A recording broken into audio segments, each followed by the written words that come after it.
Baik, bismillahirrahmanirrahim. Assalamualaikum warahmatullahi wabarakatuh. Terima kasih Bapak Ibu sudah berkenan hadir dan juga terima kasih Pak Luhur sudah berkenan hadir juga untuk membawakan sesi terakhir ya Pak ya untuk di ITN ini ya. Karena besok kita sudah mulai untuk panel exam untuk kelas ITN. Jadi ITN-nya ini agak ngebut karena ada hari yang tanggal merah.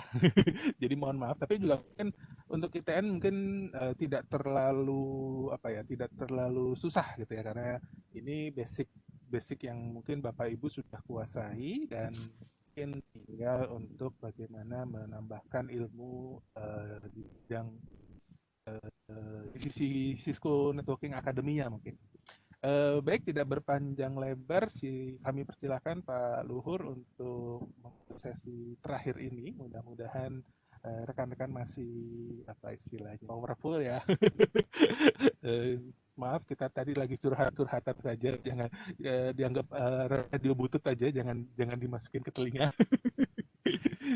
Oke, baik, silahkan Pak Luhur untuk sesinya. Waktu dan tempat kami persilahkan. Oke, terima kasih Bapak Ibu sekalian. Kemarin kita sampai modul 14 ya Bapak Ibu ya.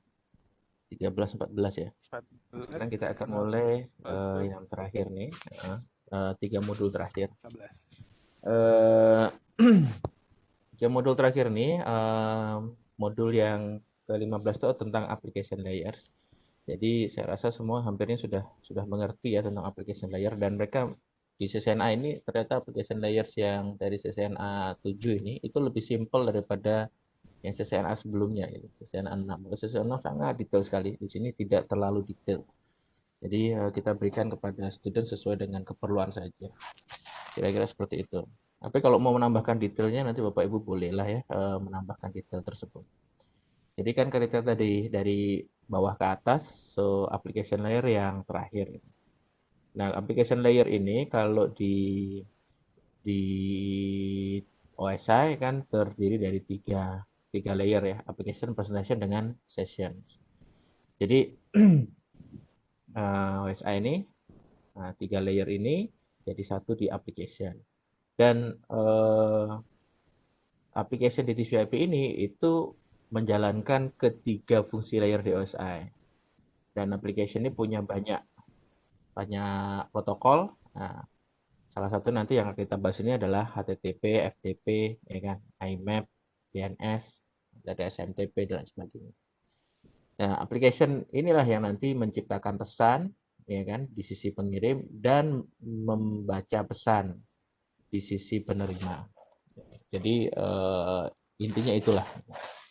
Nah, kalau kita bagi-bagi menjadi layernya si OSI gitu ya, ada fungsi di presentation layers gitu ya, yang masuk di application layernya TCP/IP model. Nah, presentation ini berhubungan dengan formatting atau representing data. Seperti yang saya bilang, datanya apa? Teks, gambar, atau video. Terus ada nanti di presentation ini ada masalah kompresi dengan inskripsi dan deskripsi. Kira-kira itulah untuk presentation. Kata kuncinya itu, format, compress, inscription, detection. Nah, kalau session namanya saja sudah menjadi session, menjadi kata kuncinya sendiri. Jadi dia maintains atau menjaga, membuka atau menjaga sesi komunikasi.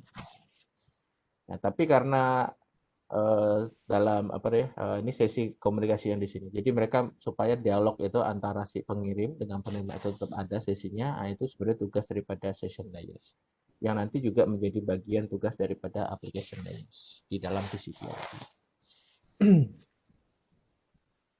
Nah, application layers gitu ya. Untuk sisi pengirim dan penerima harus menggunakan protokol yang sama supaya mereka bisa berkomunikasi dengan baik, ya kan? Bukan hanya application layer, tapi semua layer sebetulnya.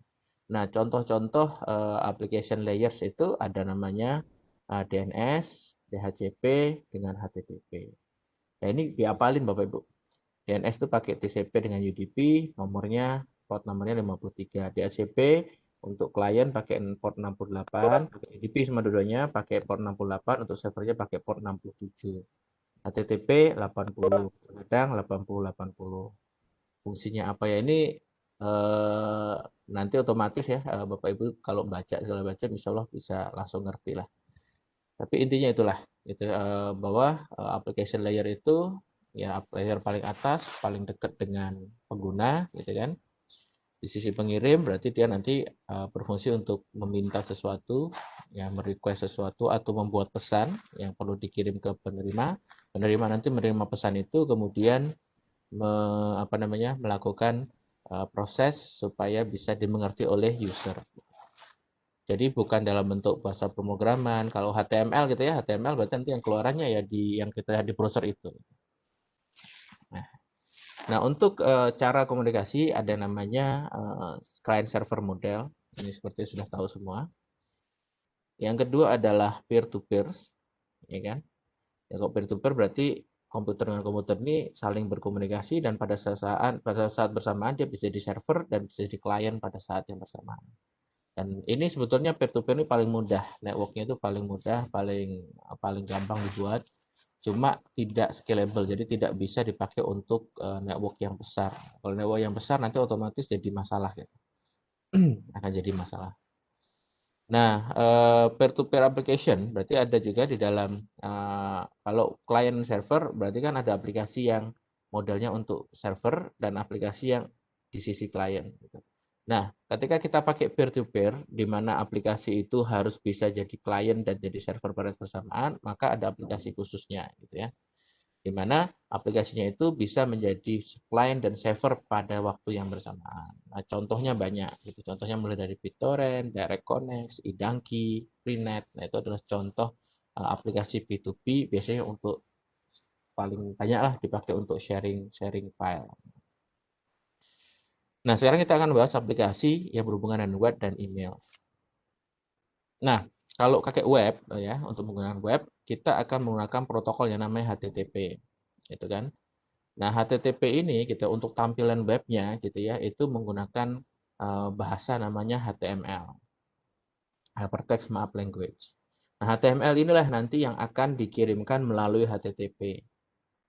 Dari klien kalau dari request gitu ya, di request something gitu ya, maka di sini akan request HTTP to get something.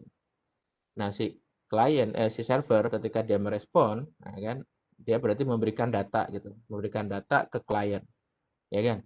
Nah, data itu dikirim melalui HTTP gitu ya, tapi datanya tertulis dalam bentuk HTML. Nah, ketika nanti klien itu menerima HTML ini, maka dia akan menampilkan tampilan sesuai dengan format yang ditentukan oleh HTML. Di gambar ada di kanan, tulisannya di bawah, dan lain sebagainya. Nah, untuk bisa mengakses menggunakan HTTP, klien biasanya menuliskan URL, gitu kan? Yang perlu Bapak Ibu ketahui di dalam URL itu ada 3 komponen. Yang pertama adalah protokol, yang kedua adalah domain, yang ketiga adalah filenya, ya, yang ingin diambil. Jadi ini dikirim, intinya klien itu minta saya mengirim menggunakan HTTP, ya kan, ke domain.com, www.cisco.com, dan saya minta file index HTML. Itu step yang pertama. Step yang kedua, ketika server menerima pesan tadi, dia akan menyiapkan file index.html tadi, dan dia melakukan respon ke sana. Responnya ya ini tadi, ada kode HTML, HTTP-nya di sini, kemudian di bawah ini mulai dari sini data yang dikirimkan bentuknya HTML ya. Nah, ini adalah headers untuk HTTP, informasi yang diperlukan, dikirim ke klien. Nah, ketika klien menerima, yang keluar bukan bentuk HTML, tapi yang keluar adalah bentuk gambar sesuai yang diinginkan di dalam software aplikasinya ini. Nah, ini untuk HTML. Nah, HTTP gitu ya, secara mudahnya itu, secara gampangnya itu dia punya 3 jenis pesan. Yang pertama adalah pesan GET. Jadi kalau si client request something, pengen minta sesuatu, dia pakai GET, gitu kan. Kedua, kalau ada pesan POST gitu. POST itu kalau kita mau ngisi kayak formulir itu, menantarkan data. Jadi kalau kita ngisi formulir kan submit ya. Kalau submit dia pakainya bukan get tapi pakainya post. Jadi ada data yang ingin dikirimkan dari klien ke server gitu. Oke. Nah, kalau contents gitu ya, upload resources atau content di web server, nah kita pakainya put. Jadi put dengan post itu walaupun sama-sama mengirim ke server, cuma satunya untuk data, satunya untuk sumber data lain gitu, seperti file sesuatu file atau baik gambar, video atau file yang lain.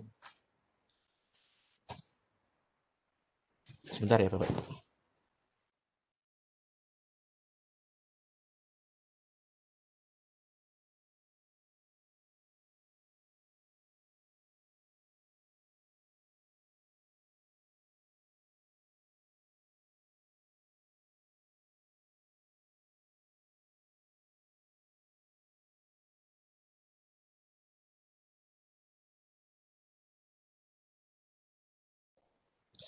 Oke, nah untuk email gitu ya, email protokol ini, email itu tidak menggunakan satu protokol, tapi dia menggunakan minimal 2 gitu. SMTP pertama, yang kedua adalah POP, yang ketiga adalah IMAP. Ada di sini ya. Jadi kalau untuk ngirim email kita pakai SMTP gitu. Kalau untuk menerima email itu atau membaca email kita bisa pakai POP dan IMAP. Jadi cara proses pengiriman email itu sebetulnya ketika dari klien ini ya, klien itu mengirim atau dari sender itu mengirim email, dia menggunakan SMTP. Jadi kita anggap di sini di komputer ini ada email agent seperti Outlook gitu ya, atau Eudora gitu, atau Thunderbird gitu. Sekarang jarang orang pakai ini lagi ya. Nah,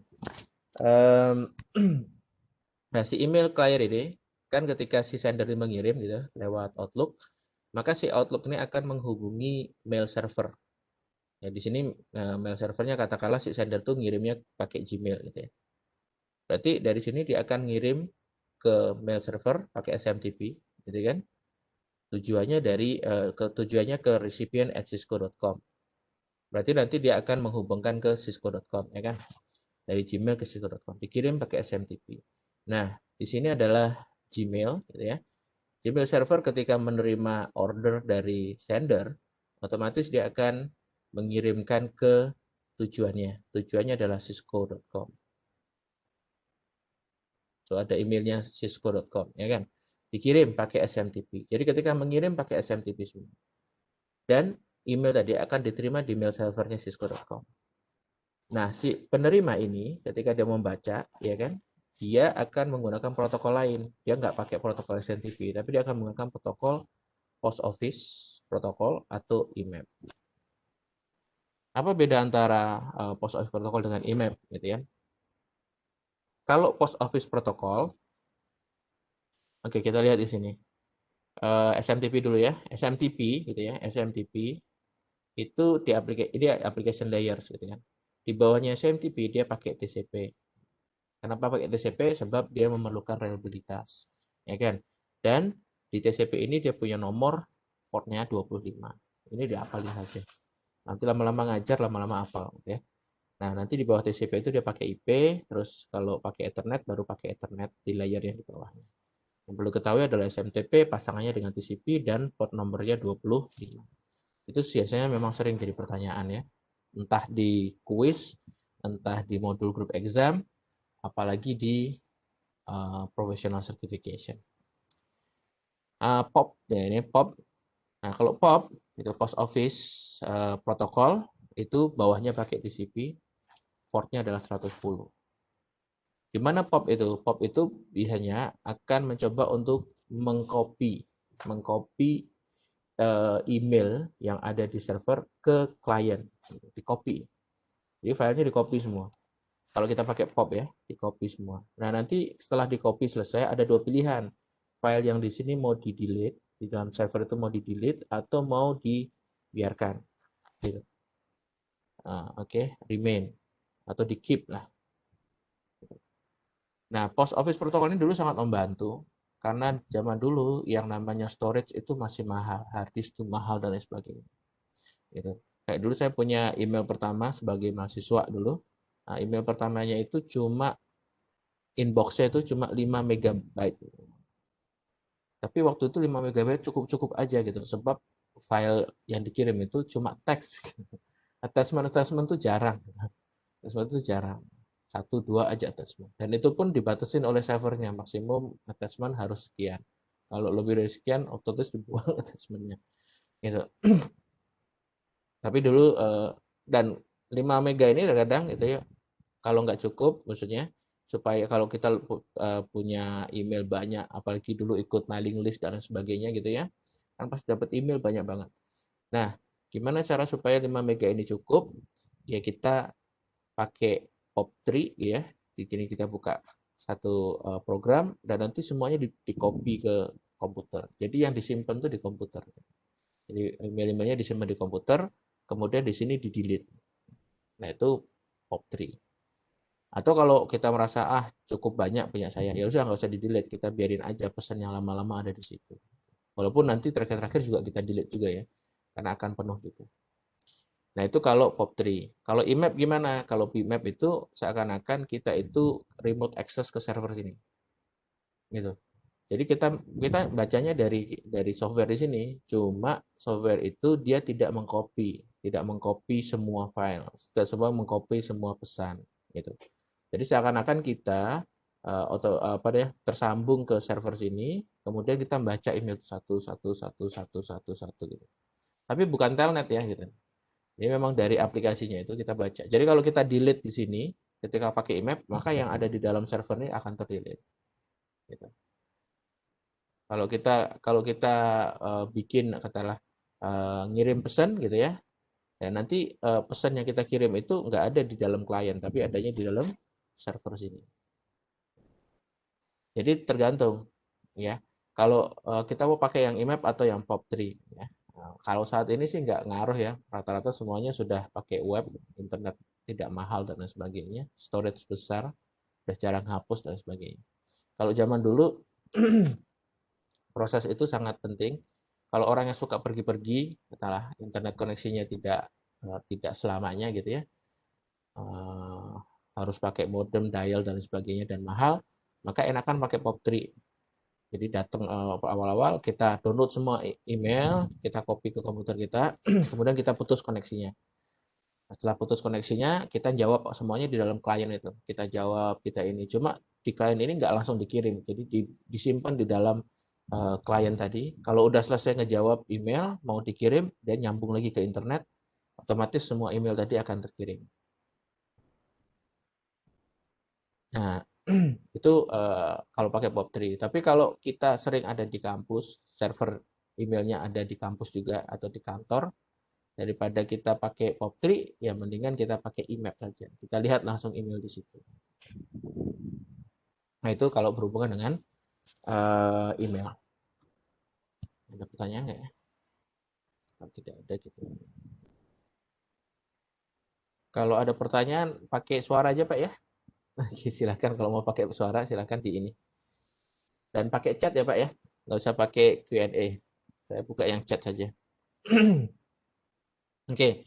Nah, ada layanan yang berhubungan dengan IP addressing. Jadi bagaimana berhubungan dengan alamat IP. Yang pertama adalah domain name service. Nah, untuk proses enkapsulasi, kita kan selalu pakai alamat IP gitu ya. Ketika ngirim paket ya. Kita pakai alamat IP di network layer. Tapi masalahnya manusia itu kan tidak suka dengan angka, tidak suka dengan angka. Makanya angka-angka itu diganti dengan alamat yang lebih mudah diingat. Tapi bagaimanapun juga ketika kita mau melakukan enkapsulasi, kita nggak bisa memberikan alamat cisco.com dong. Taruh di header layer 3 gitu ya. Destination IP address ditaruhnya cisco.com. Tidak bisa, tetap harus diberikan alamat IP. Makanya nama ini hanya untuk kemudahan kita, tapi mesin tetap perlu alamat IP yang sebetulnya. Nah, sehingga perlu ada satu sistem untuk memetakan antara alamat IP dengan domain name. Alamat IP dengan domain name. Cisco.com, alamat IP-nya sekian. Nah, siapa yang bertugas itu adalah Domain Name Service, disebut sebagai DNS. Nah, jadi kalau kalau klien ini ngetik gitu ya, kita ngetik www.cisco.com di browser. Oke. Yang perlu dilakukan pertama kali itu dia nggak langsung ngirim HTTP, nggak dia nggak langsung ngirim HTTP. Dia akan ngecek di dalam klien ini ada nggak sih gitu ya mapping, tahu nggak saya IP-nya si cisco.com. Kalau nggak tahu, dia nggak akan ngirim HTTP. Apa yang dilakukan? Dia akan ngirim DNS query. Sisi klien itu akan ngirim DNS query ke DNS server. Tolong dong, saya pengen tahu alamat IP-nya cisco.com, www.cisco.com.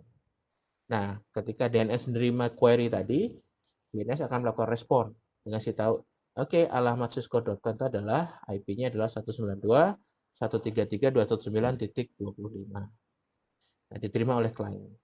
Diterima oleh klien.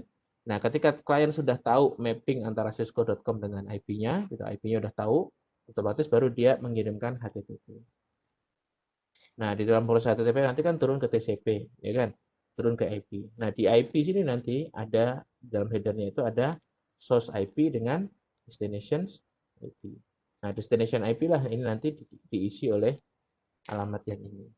Baru dia kirim ke network, otomatis paketnya pergi ke cisco.com. Itu fungsi dari domain name service, memetakan antara nama domain dengan alamat IP. Nah, pesan yang ada di dalam DNS itu punya beberapa tipe. Yang pertama ada tipenya itu tipe A. Jadi nanti ada recordnya itu ada A, gitu kan?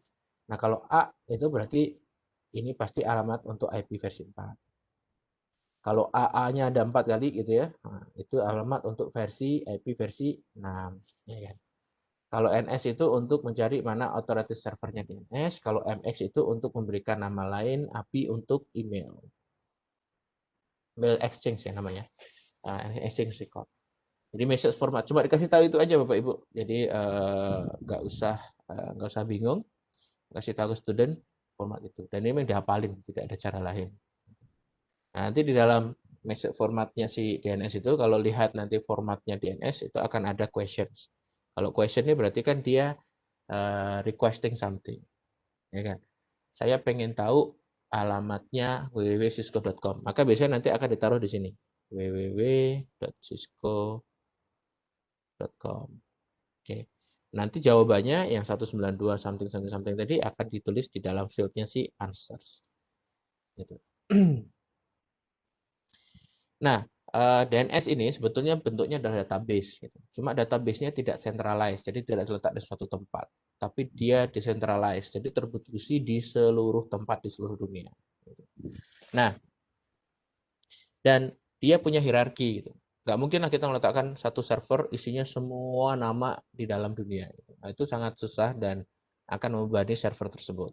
Dan memang storage-nya kita juga nggak punya juga. Gitu. Karena nama itu kan triliunan juga. Gitu. Makanya dia dibuat secara hierarki. Hierarki yang paling tinggi disebut sebagai root level domain. Nah, di bawah root level domain itu ada namanya TLD, top level domain. Nah, di dalam root level domain ini ada peta, ada mapping antara TLD dengan server IP-nya. IP server TLD itu. Kita lihat di sini .com gitu ya. .com itu berarti ke alamat IP 1.1. Contoh gitu kan. .net ke alamat IP 1.2. Jadi gitu. Jadi berisi root level ini berisi informasi mengenai top level domain. Nah, level domain itu ada di bawahnya si root level domain tersebut. Oke. Nah, kalau kita ambil di sini .com karena kita mau pergi ke .com kan. Di dalam .com server tld.com ini adalah semua informasi yang di subdomainnya si .com. Katakanlah Facebook, .com alamatnya 2.1, cisco.com 2.2. Ini alamat servernya, gitu kan? Jadi semua alamat server yang berhubungan dengan cisco.com itu nanti akan ditujukan ke 2.2. Nah, inilah 2.2 itu cisco.com itu sebagai second level domain. Nah, apa yang ada di dalam server second level domain yang cisco.com ini adalah semua informasi IP sub domainnya dia. Dimulai dari www.cisco.com kan pasti ada IP-nya sendiri, ya kan, untuk web server. FTP cisco.com berarti ada servernya sendiri, ya kan, ada IP-nya sendiri. Ya, ini diberikan informasinya ada di sini semua. Dan nanti akan ada www.cisco.com di 3.1, ftp.cisco.com di 3.2, adalah mail.cisco.com ada di 3.3. Nah, itu informasinya begitu. Jadi otomatis kalau kita pakai cisco.com kita akan tahu informasinya ke mana. Nah, jadi kalau ada request gitu, ada request dari klien biasanya. Saya nggak tahu di sini ada nggak makanya. Oke, nggak ada. Ada request dari clients gitu. Dia akan di dalam klien ini ada informasi kan, di dalam klien itu pasti ada informasi IP address-nya apa, default gateway-nya apa, subnet mask-nya apa, kemudian DNS servernya mana. Gitu. Nah, biasanya di setiap kampus atau di setiap otoritas gitu ya, itu dia punya satu disebut sebagai DNS server sendiri. Gitu. DNS server di dalam kampus itu. Nah, dia pergi ke internet. Jadi si klien ini akan minta kepada DNS server yang ada di kampus tadi. Akan minta kepada DNS server yang di kampus. Saya pengen tahu cisco.com. Kalau DNS server ini tahu cisco.com, IP-nya berapa, dia langsung respon. Ya kan?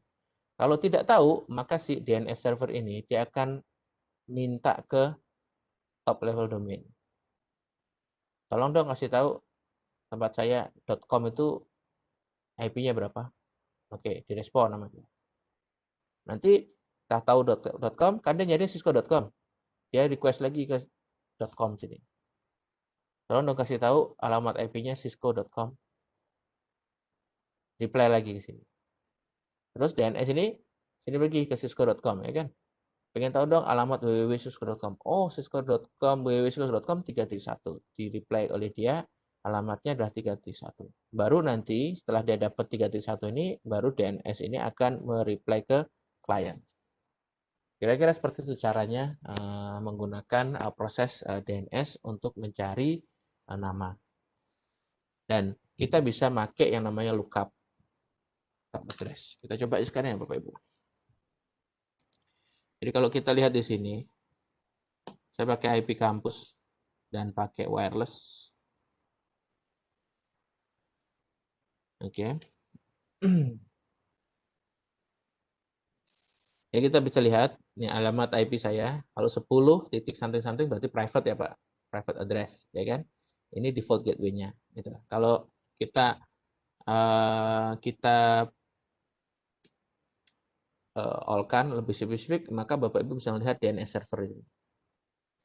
Jadi DNS server yang ada di kampus ini ada 2 gitu, yang di-assign oleh DHCP server itu ke clients 30.7 dengan 10.30.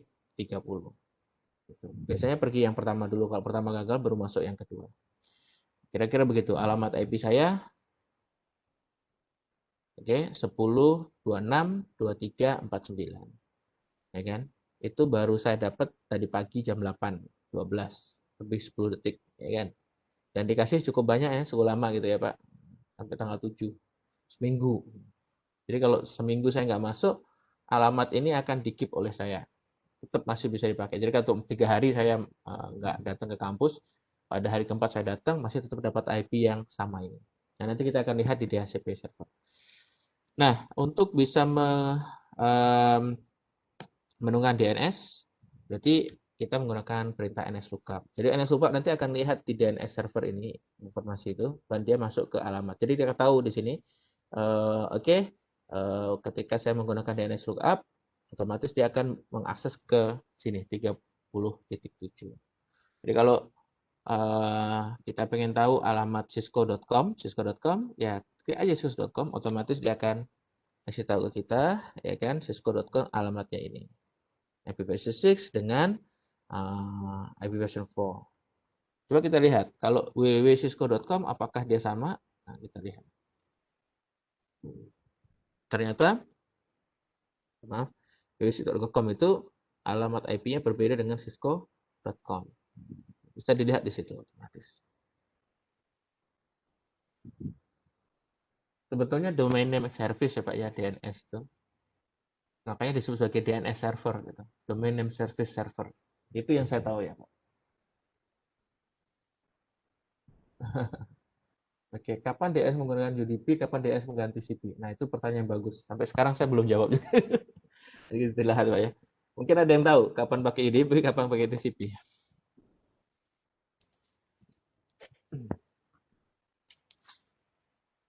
Ada satu kondisi tertentu memang. Saya pernah baca juga, tapi saya lupa.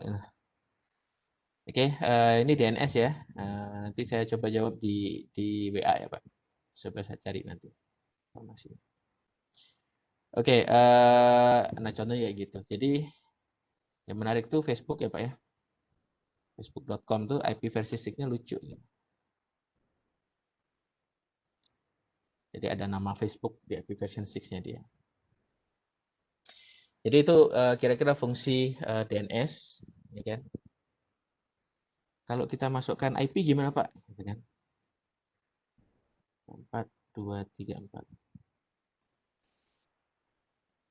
Kalau masukkan IP, ya enggak.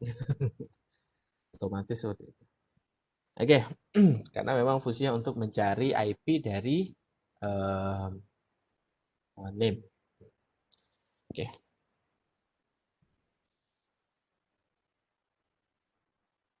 Oke, kita lanjutkan karena kita masih punya banyak tugas. Yang kedua adalah Dynamic Host Control Protocol. Jadi klien ini kan harus ada informasi IP dan lain sebagainya kan, subnet mask, default gateway, dan DNS. Gitu kan. Nah ini untuk bisa masukkan ini ada dua cara. Yang pertama adalah manual, yang kedua adalah automatic, gitu kan. Manual ini namanya kalau di dalam materi namanya static, kalau auto ini namanya dynamic. Nah, kalau pakai dynamic berarti harus ada yang memberikan informasi ini semua. Nah, yang memberikan tadi itu adalah DHCP server. Jadi kalau ada komputer baru nyambung ke switch gitu ya. Nah, dia akan mencari DHCP server untuk bisa memberitahukan informasi yang ada di sini.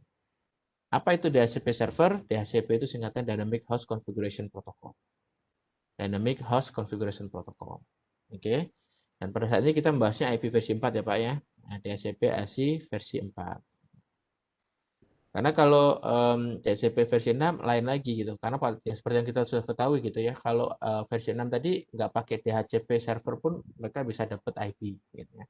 Dapat informasi default gateway dan lain sebagainya menggunakan Slack. IP6.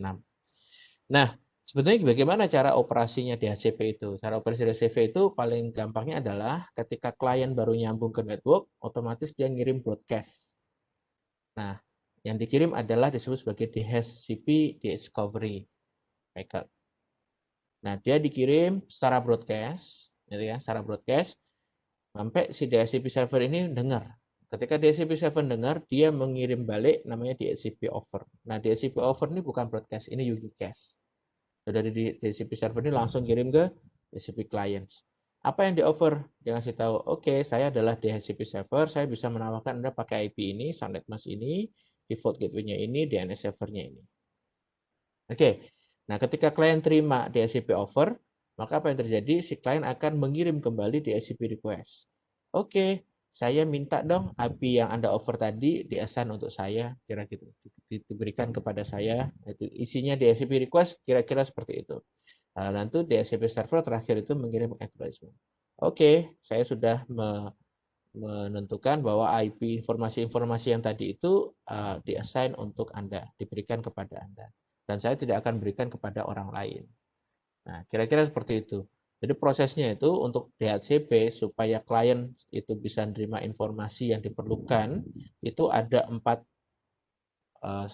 step. Dan step-step itu ngirim paket-paket yang namanya beda-beda. Dan kalau kita lihat gitu ya, kalau kita hilangkan DHCP dan kita ambil huruf pertama gitu ya, dari setiap ini, ya kan? Maka proses ini itu disebut sebagai DHCP DORA.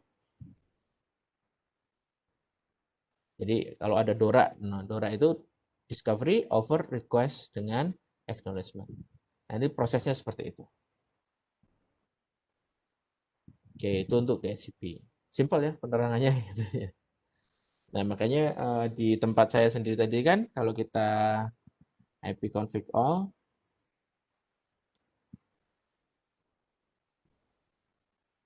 itu juga ketahuan gitu. DHCP servernya nomornya IP-nya berapa. Jadi berarti ini DHCP server itu sama dengan default gateway. Gitu. Nah, kalau default gateway biasanya apa? Router. Berarti itu routernya. Berarti itu routernya. Jadi kita DHCP-nya ada di dalam router. Bisa aja disimpulkan seperti itu. Bukan di dalam server sendiri. Oke, the next thing adalah mengenai file transfer protocol. Nah, file protocol itu kita pakai FTP, gitu kan? FTP itu di portnya nanti di dalam FTP ini akan ada dua koneksi. Yang pertama adalah koneksi kontrol, yang kedua adalah koneksi data. Nah, kontrol ini dipakai untuk mengirimkan komen, tentunya ya, komen. Jadi kalau kita pergi ke FTP server, gitu ya, pergi ke FTP server, kita itu bisa masukkan perintah-perintah seperti melihat isi file, misal isi folder, pindah folder, dan sebagainya. Nah, itu nanti masuk di dalam koneksi kontrol. Nah, kalau ketika kita download atau upload file, maka nanti akan masuk ke bagian data connection. Dan kita ketahui TCP ini perlu reliabilitas. FTP ya, FTP itu perlu reliabilitas sehingga di bawahnya kita pakai TCP, ya kan? Nah, ada dua port yang kita pakai. Untuk kontrol kita pakai port 21. Untuk data kita pakai port 20. Dua-duanya sama-sama pakai TCP. 120, 121. Ya kan? Ya. Kalau ketika kirim komen berarti lewat port 21. Kalau ketika ngirim data atau menerima data itu pakai port 20. Itu file transfer protocol. Tujuannya ya untuk transfer file.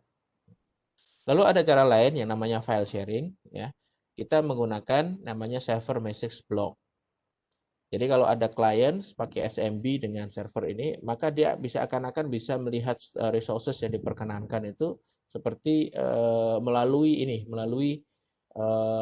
file explorer gitu ya. File explorer yang ada di sini. Atau file manager lah apa sebutannya di situ. Jadi seakan-akan si klien itu melihat si server ini itu langsung di dalam komputernya dia. Padahal sebetulnya si server ini kan ada di tempat lain. Cuma karena SMB SMB protokol tadi gitu ya, membuat seakan-akan server itu jadi bagian dari si klien itu. Maka jadinya lucu. Jadi nanti ketika kita pengen bisa melihat si server tadi ini bisa kelihatan di file manager ini, maka si klien itu bisa ngopi atau apa gitu ya. Itu kayak drag and drop gitu dari folder ini ke folder ini. Jadi kan seperti itu. Nah, kalau di Linux namanya Samba. Oke, itu modul 15. Default server unknown. Default server apa, Pak?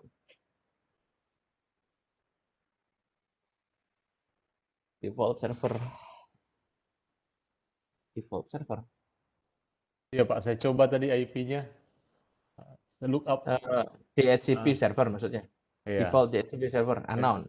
Ya, iya, berarti no, memang dia tidak diberikan informasi itu, Pak. informasi itu deh. Nah, jadi informasinya nggak ditulis di dalam konfigurasi DHCP server. Jadi makanya nggak pengen ketahuan DHCP servernya di mana secara langsung. Walaupun kalau kita pakai capture bisa ketahuan juga gitu. Ya asalnya dari mana.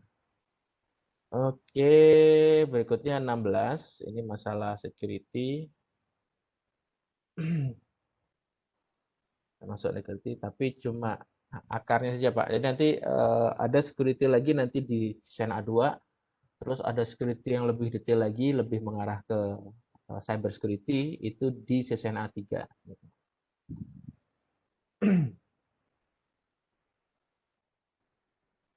Oke. Nah, ini threat, security, and vulnerability.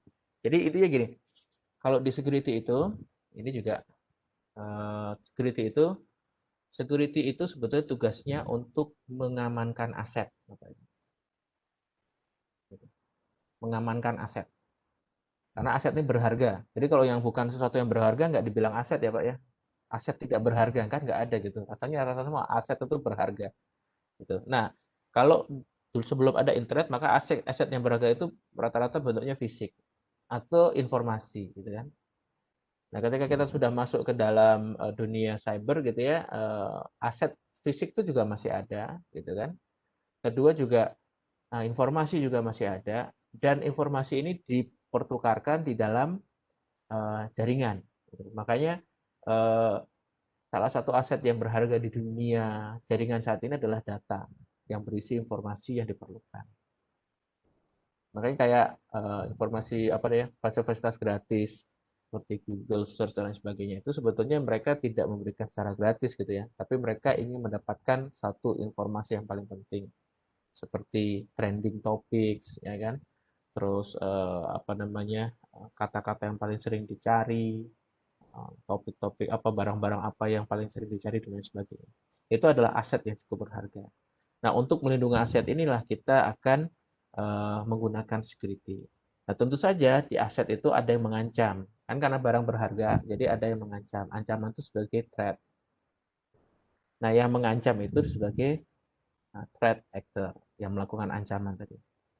Gitu. Nah, data yang apa, terus kemudian aset ini juga salah satunya adalah bukan sekedar barang, tapi juga layanan. Makanya di sini menjadi hal yang paling penting, gitu ya.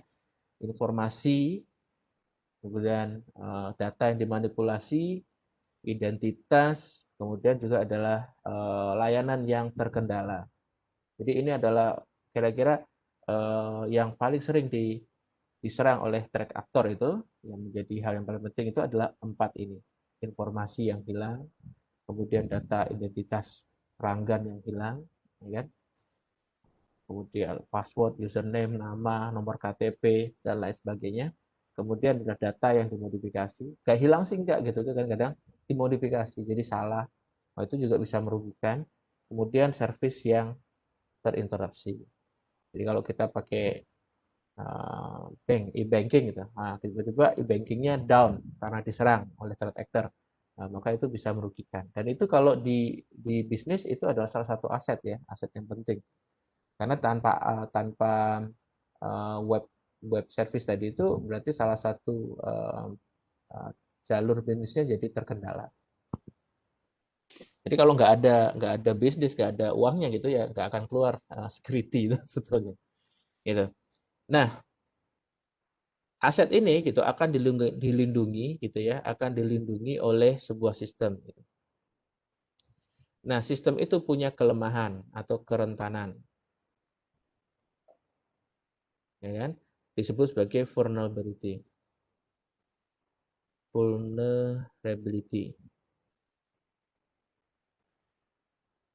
Ability. Oke. Kira-kira seperti itu. Jadi keamanan. Nah, nanti si threat actor ini dia akan mencoba bagaimana caranya untuk menggunakan vulnerability ini supaya dia bisa mendapatkan akses kepada aset itu. Nah, vulnerability ini mungkin dia vulnerability itu kecil gitu kan. Makanya sebelum bisa mengirimkan ancaman software yang berbahaya atau malicious code, vulnerability ini perlu dieksploitasi supaya kita bisa menghantarkan threat actor ini bisa menghantarkan serangan yang berbahaya untuk mengambil aset tersebut. Walaupun vulnerability-nya terkadang nggak ada hubungannya dengan aset itu gitu, tapi dia bisa jadi pintu masuk untuk mendapatkan aset. Itu kerentanan. Nah, vulnerability itu macam-macam gitu, mulai dari protokol yang dipakainya sendiri, operating systemnya sendiri, softwarenya sendiri, bisa juga dari perangkatnya sendiri. Makanya sekarang wajar gitu ya, kalau kita lihat karena sudah cyber threat itu sudah menjadi sangat luar biasa, makanya Cisco atau semua vendor tuh mereka akan mengirimkan pesan gitu. Tiba-tiba kita dapat Cisco tipe sekian sekian sekian sekian router atau switch Nexus sekian sekian sekian sekian menggunakan OS-nya sekian sekian sekian punya vulnerability ini. Silahkan Anda patch gitu ya. Karena itu udah jadi satu hal yang sama, yang suatu hal yang lumrah gitu. Bukan hanya sekedar operating system. Kalau kita dengar patch kan operating system. Padahal sebenarnya tidak hanya operating system. Semua software itu pasti perlu ada yang di-patch gitu, perlu di-update supaya tidak ada kerentanan. Dan ada juga lagi vulnerability daripada konfigurasi. Ya teknologinya oke, tapi konfigurasinya salah, gitu kan. Masukin password yang gampang. Terus konfigurasinya port-port yang tidak dipakai tetap terbuka, kayak gitu. Nah itu salah konfigurasi. Yang ketiga adalah dari security policy. Ya, jadi vulnerability itu bisa bukan karena teknologi dan bukan karena konfigurasinya. Jadi orang IT kan kerjanya mungkin di sini gitu ya, orang IT. Orang IT ini mungkin dia punya teknologinya bagus, konfigurasinya bagus, tapi aturan security-nya itu nggak ada. Ya kan, orang bisa keluar masuk seenaknya, ya kan.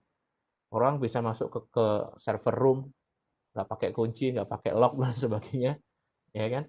Sehingga mereka bisa nyentuh hardware-nya, bisa nyabut kabelnya. Nah, itu satu hal yang luar biasa. Terus kemudian kalau ada password hilang, passwordnya lupa, gimana cara prosedurnya yang aman? Oke, jangan-jangan cuma langsung nyari orang IT, tolong dong password saya diganti. Kira-kira gitu kan. Apalagi password digantinya itu nyuruh temennya gitu kan. Pak, si A itu passwordnya hilang gitu. Bisa nggak diganti? Habis itu si orang IT-nya ngasih tahu ke si A tadi, ke orang yang disuruh, orang disuruh ngasih tahu ke A. Berarti itu kan prosedur yang luar biasa berbahayanya. Gitu. Jadi vulnerability itu banyak. Gitu. Nah, nanti salah satu yang paling mudah menjadi pintu untuk vulnerability itu adalah manusia. Nah, untuk masalah security kita juga harus berbicara tentang physical security secara fisik. Tadi yang saya bilang, kalau perangkat-perangkat jaringan itu harus ada tempatnya sendiri, kamarnya sendiri, dan harus dijaga, tidak boleh dimasuki oleh sembarangan orang, gitu kan? Dan ketika kita bicara security, nggak cuma sekedar itu, ruangannya pun harus sesuai dengan standar. Harus ada AC-nya, gitu kan? Harus dikontrol suhunya, humidity-nya, contohnya kan. Kemudian juga dipastikan bahwa elektriknya nggak putus, harus ada gensetnya, dan lain sebagainya. Jadi secara fisik pun juga harus dilindungi. Walaupun kita mainnya di dunia maya, gitu, tapi dunia maya kan harus ada perangkat-perangkat fisiknya. Nah, nanti ada serangan yang dari dalam network.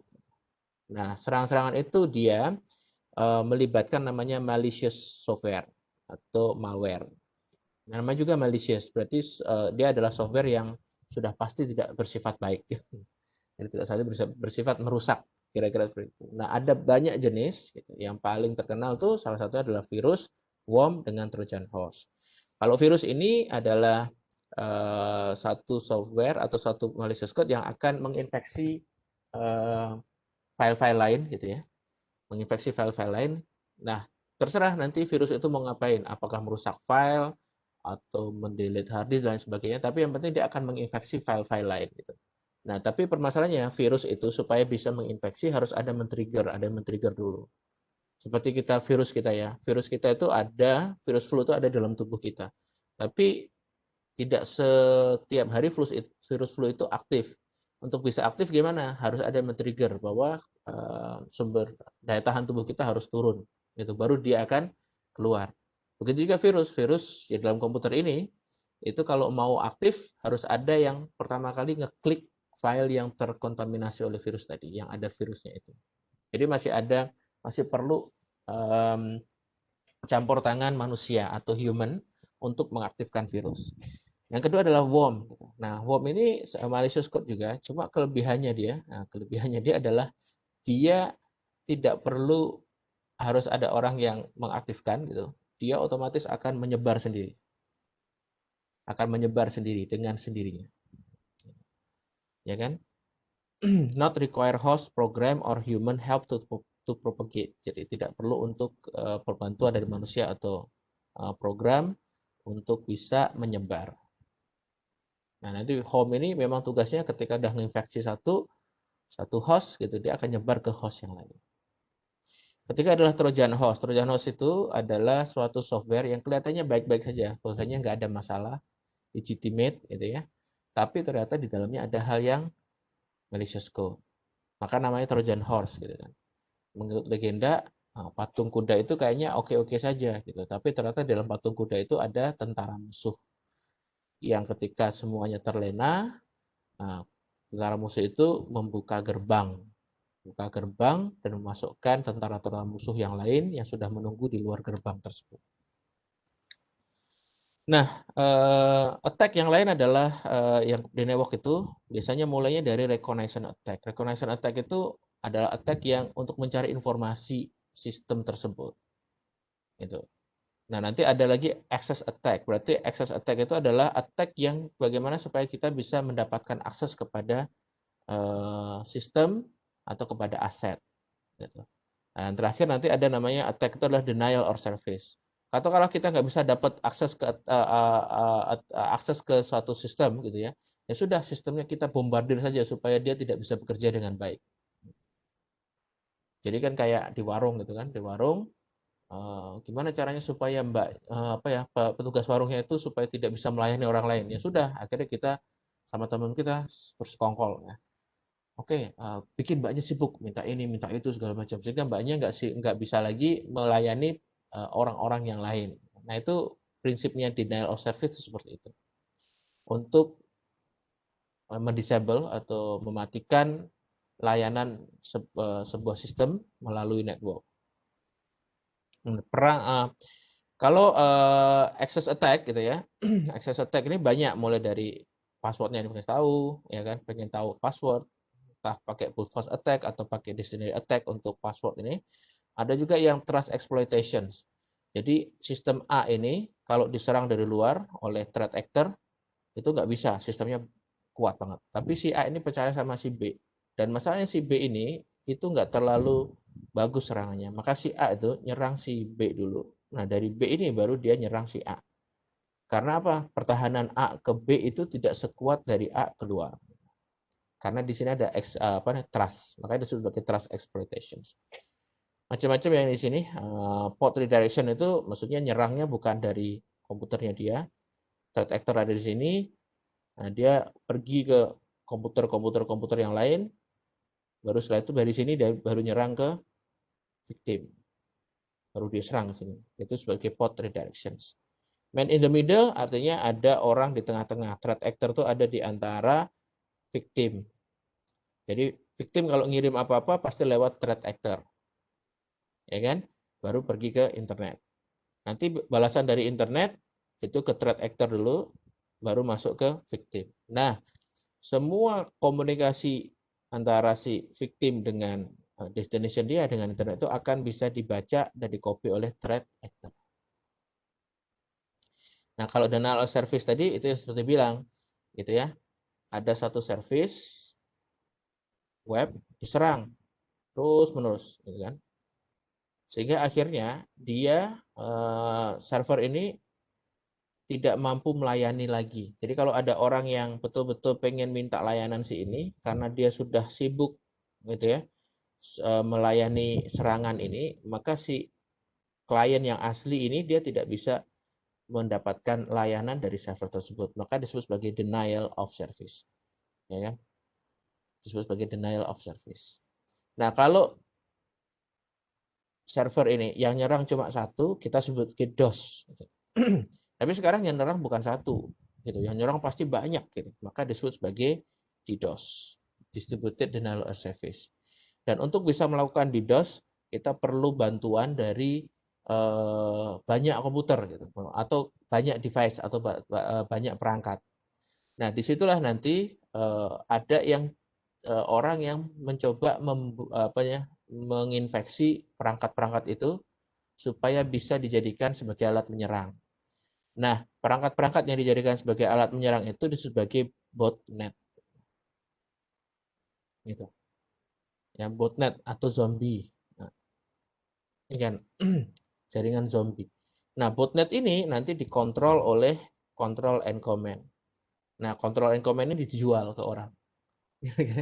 Ada orang yang kerjanya bikin botnet gitu kan, terus command and controlnya dijual. Oke, kata udah ada 1.000 botnet katakanlah gitu, atau 10.000 botnet dijual ke orang. Ya Anda mau pakai, mau beli nggak? Oke, ada yang beli. Oke, maka command and control dikasih ke orang itu. Nah, orang itu bisa pergi command control untuk mengontrol botnet ini. Serang A, serang B. Nah, kira-kira seperti itu. Nah, bagaimana cara kita melakukan mitigasi terhadap network attack? Ya, kita harus pakai defense in depth. Ya.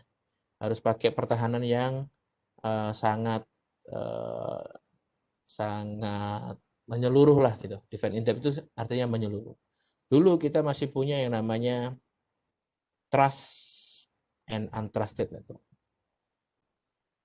Untrusted network itu biasanya internet gitu ya. Trusted itu jaringan lokal. Cuma masalahnya sekarang ketika kita pakai bring your own devices, salah BYOD gitu ya. Bring your own devices, orang tuh membawa pulang laptop gitu kan. Nah, laptop itu dipakai di rumah, di kafe dan sebagainya, mungkin tanpa secara tidak sadar ada virus atau malware yang masuk. Ketika dia balik lagi ke kantor, nyolok ke network kantor.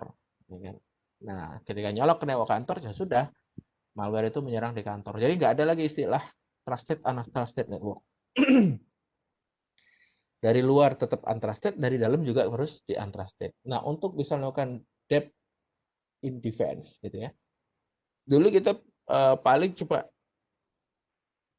masang firewall. Oke, ini dari internet. Dulu pertahanan cuma itu aja, pakai firewall, kan? Tapi ternyata nggak bisa sekarang gitu, karena serangan juga dari dalam. Makanya kita perlu perangkat-perangkat lain. Gitu. Nah, ini kalau firewall itu pasti ASA ya, sudah pasti firewall ya kan. Ada lagi namanya intrusion prevention system, jadi kayak IPS nih. Nah, fungsinya untuk meriksa paket sesuatu. Paket diperiksa gitu. Kalau ada apa namanya? Kalau paket itu berbahaya, otomatis diblok paketnya. Kalau yang oke, dikirim keluar. Gitu.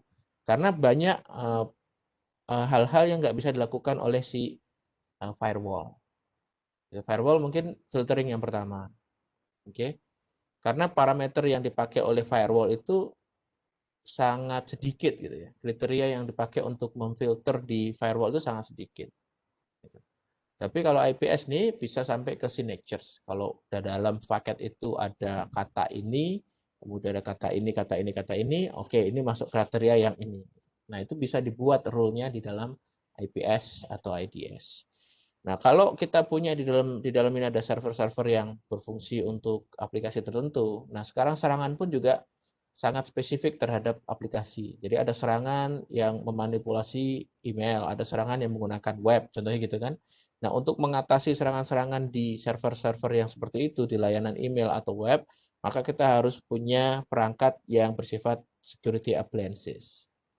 Nah, ini contohnya adalah E itu email dan W ini web. Jadi kita pasang di dalam network kita. Nah, ini pasti akan ESA atau dan WSA ini itu akan memproteksi hal-hal yang berhubungan dengan email dan web server. Nah, kalau pekerja sekarang bekerja di luar katakanlah gitu kan, lewat internet.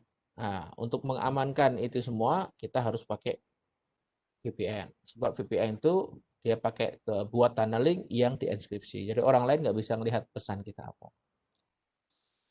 Itu.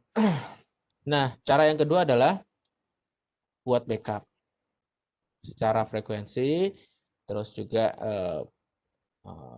buat sistem apa namanya penyimpanan yang baik, penyimpanan storage yang baik, kan, dan lain sebagainya. Nah, kedua adalah sering upgrade, update, dan melakukan patch. Sebab apa ya, memang sangat cepat sekali ya, memang sudah nggak mungkin lah kalau kita pakai nggak melakukan patch. Jadi kalau yang pakai Windows atau apa operating system apapun gitu ya, coba lakukan untuk melakukan update. Jangan dimatikan update-nya gitu. Walaupun kadang Windows update tuh ngandelin juga ya. Sebelum diupdate oke, setelah diupdate jadi masalah. Eh, kemudian ada lagi kita menggunakan AAA server, Authentication Authorization Accounting. Nah, ini sebetulnya untuk memastikan, authentication untuk memastikan bahwa orang yang mau masuk atau menggunakan network kita adalah orang yang memang benar. Itu memang yang orang yang benar itu. Ya, makanya contohnya pakai username dengan password gitu kan, atau pakai macam-macam lah caranya. Pakai two factors, pakai authentications ya kan. Nah, itu bisa dipakai-pakai. Yang penting membuktikan bahwa orang itulah yang sebetulnya memang benar-benar orang ini yang bisa yang memang memiliki akses kepada jaringan kita atau akses kepada aset kita. Itu sebagai authentication. Kalau username sama password dikasih orang lain, ya itu ya masalah ya gitu kan. Harusnya itu nggak boleh. Sebab username dengan password itu adalah identitas kita. Makanya di dalam aturan keamanan harus ditulis kalau memberikan username dengan password kepada orang lain, maka hukumannya ini. Gitu. Potong gaji 5 bulan. Satunya gitu kan. Nah, kalau sudah authentication, nggak semua orang punya level yang sama. Makanya itu disebut sebagai otorisasi. Oh, Anda memang si A, tapi kerja Anda kan cleaning service, maka ruangan yang bisa Anda akses adalah ruangan ini saja. Yang ruangan ini nggak boleh. Itu juga dalam network gitu ya. Oh, Anda adalah financial staff, berarti server yang boleh Anda akses ini, terus komputer Anda nanti hanya boleh mengakses network yang ini dan ini. Itu authorization. Gitu. Dan terakhir adalah accounting. Accounting itu berarti ya laporan siapa yang masuk, levelnya apa, pergi kemana, akses aset yang mana, berapa lama dan lain sebagainya itu ada di dalam accounting. Jadi AAA ini adalah salah satu cara untuk AAA server ini atau service ini cara tata untuk mengatasi serangan. Karena data-data yang ada ini sangat berharga. Kita bisa melihat kalau ada anomali, ada suatu hal yang berbeda, atau sebagai analisa kalau untuk mengetahui bagaimana sih cara serangan, nah itu bisa dilihat di AAA. Kemudian firewall juga ya, semua saya rasa firewall semua sudah tahu, gitu kan. Nah kalau firewall ini gitu ya, ketika kita pakai firewall, kan berarti kita bisa mengakses ke internet gitu ya kan. Kalau kita dari dalam bisa minta sesuatu ke internet, ya kan. Kalau ada permintaan, maka dari internet itu bisa mengirimkan ke dalam. Cuma kalau dari dalam ini mencoba mengakses ke internet dari luar pengen mencoba mengakses ke dalam tanpa ada permintaan dari dalam, maka diblok sama firewall. Nah, coba permasalahannya adalah kalau kita punya web server, punya email yang harus bisa diakses dari luar, gimana caranya? Kalau kita taruh di network kan jadi tidak sesuai dengan konsep yang kedua ini kan. Nah, akhirnya dibuat satu namanya demilitarized zone atau DMZ. DMZ ini di server-server itu diletakkan di dalam DMZ ini. Nah, nanti di DMZ ini dari luar itu bisa mengakses ke DMZ, dari dalam juga bisa mengakses ke DMZ. Tapi dari DMZ itu nggak bisa mengakses ke inside. Kira-kira seperti itu. Dari internet juga nggak bisa mengakses ke inside. Itu nggak diperbolehkan. Nah, type firewall ini ada macam-macam gitu ya. Ada yang pakai filtering, ya berdasarkan pada IP atau MAC address, ya kan. Ini seperti itu. Atau yang berdasarkan application. Nah, application itu bisa nanti berdasarkan port number, ya kan. Application filtering. Port numbernya berapa? Boleh apa enggak? Nah, kemudian ada URL filtering. Jadi berdasarkan pada URL. Nah, ini biasanya dipakai di levelnya si application layer. Jadi dia harus ngebuka dulu nih menuju kemana ya URL-nya. Ya. Mengandung kata apa ya? Nah, itu mengandung kata ini nggak boleh. Itu termasuk proses yang disebut sebagai URL filtering. Yang ketiga adalah stateful inspection, packet inspection. Kalau stateful itu gini. Ya tadi itu kalau ada firewall yang stateful, yang kalau stateless gini Pak, ada yang orang dari luar, A pengen ke B, ini di internet ya.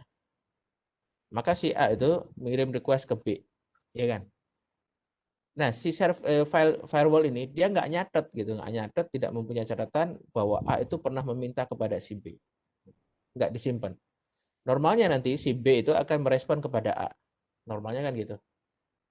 Nah, karena nggak disimpan, maka otomatis ya lewat aja di sini, gitu.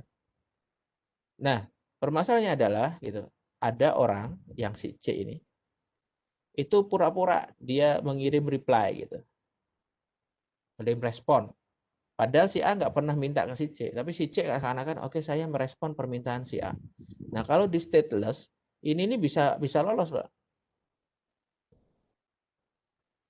bisa lolos paket itu. Karena tidak ada namanya stateful. Jadi kalau stateful itu berarti dia ada record kondisinya. Nah kalau kita pakai stateful gitu ya, pakai stateful, apa yang terjadi ketika A ngirim ke B, ada di dalam itu database. A ngirim ke B. Oke. Berarti nanti kalau ada B ke A, dia lihat dulu, oh tadi A pernah ngirim ke B. Berarti ini respon ini dari B ke A itu betul. Oke, kirim lah. Kirim. Gitu kan. Dikirim. Nah, ketika C ini mencoba untuk memalsukan, itu memalsukan. Nah, apa yang terjadi? Si dicek nih permintaan dari C ya. Oh, nggak ada permintaan dari C, kan? Maka di drop itu sebagai stateful inspections. Nah, ACL bisa pakai itu, dipakai untuk stateful kalau kita pakai kata establish di belakang. Yang terakhir adalah endpoint security. Kalau yang tadi kan hubungannya dengan network, dengan jaringan. Nah, sekarang akhirnya endpoint security. Maka di endpoint security itu kita harus punya security untuk end devices, laptop, server, HP dan sebagainya. Kita pasangin malware security gitu ya, atau antivirus sebenarnya gitu. Kemudian kita pasang di situ juga firewall, mungkin juga dipasang host intrusion prevention system. Nah, itu bisa dilakukan itu semua untuk mengatasi serangan dari network. Nah, perangkat device untuk mengamankan sebuah device di Cisco ada namanya Cisco Auto Secure gitu ya. Nah, kalau pakai Auto Secure itu nanti otomatis akan ada step-step gitu ya. Step-step yang harus kita penuhi supaya kita bisa melakukan hardening awal. Oke. Pengetatan keamanan pada perangkat itu. Nah, contohnya nanti ketika dia minta ganti password. Nah, ganti password itu pasti dia ada karakternya, berapa karakternya, harus ada huruf besar, huruf kecil, dan itu diharuskan untuk dipenuhi. Kemudian yang lain adalah untuk melakukan enskripsi gitu ya. Walaupun kita udah pakai pasang password itu kalau di showrun masih bisa kelihatan secara mata, itu secara mata terbuka lah seperti itu. Maka kita harus menginskripsi password itu dengan command service password inscriptions. Maka dilihat nih, seharusnya kan ini password langsung kelihatan di sini. Kalau passwordnya Cisco, baru kelihatan Cisco. Tapi ketika kita jalankan service password inscriptions, otomatis ya keluar sini. Kemudian ada beberapa komen lah. Seperti ini password security password minimal length 8. Berarti harus minimal 8. Kalau kurang 8 nanti dia error passwordnya. Oke. Kemudian login block ya kan selama 120 detik ya kan. Berarti 2 menit apabila dia melakukan kesalahan memasukkan password sebanyak 3 kali selama 60 detik. Jadi kalau baru 2 kali, terus nanti yang ketiga di detik ke-61, itu nggak dihitung. Nah, ini untuk mengatasi permasalahan sebagai brute force attack. Jadi suruh diam dulu kalau 3 kali dalam 60 detik ini ada 3 kali password salah, diamin dulu selama 2 menit. Jadi 2 menit itu nggak bisa masukin password. Nah, kira-kira seperti itu. Lalu harus pakai SSH, kan? Supaya apa? Komunikasinya nggak pakai telnet. Kemudian matikan semua services yang tidak digunakan. Oke. Misalnya kalau kita pengen lihat, oke, kita bisa verify menggunakan show IP port all. Nah, kira-kira seperti itu untuk chapter 16. Modul 16.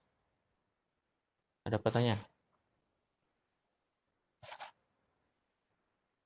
Q&A, ada di Q&A ya.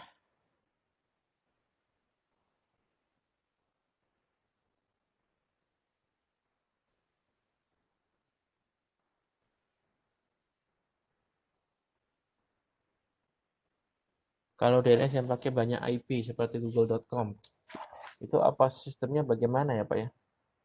Ya apa namanya? Terkadang kan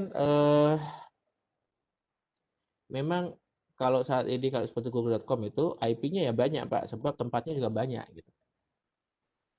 Jadi bukan cuma sekedar satu server gitu, karena dia punya banyak server, makanya IP-nya ya banyak.